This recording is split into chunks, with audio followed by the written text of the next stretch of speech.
anatomical setup of lungs பத்தி பார்க்கலாம். So lungs are situated in thoracic chamber, the thoracic cavity னு சொல்லலாம். Okay, so the thoracic chamber அப்படின்றது anatomically it's an airtight chamber. So the thoracic chamber எப்படி form ஆயிருக்கும்னு பாத்தீங்கன்னா dorsally, that is back side vertebral column, முதுகு தண்டுனால form ஆயிருக்கும். ventrally, that is front side sternum, that is breast bone நால form ஆயிருக்கும்.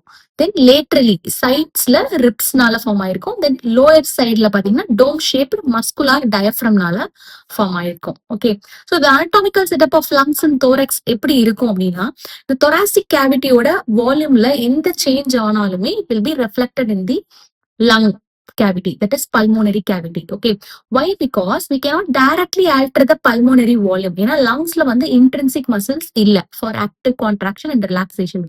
whereas இந்த thoracic cavityல இருக்கிற diaphragm, intercostal muscles எல்லாம் வந்து contraction relaxation undergo பண்ணும்போது thoracic volume change ஆகும், which will be reflected in the lung cavity.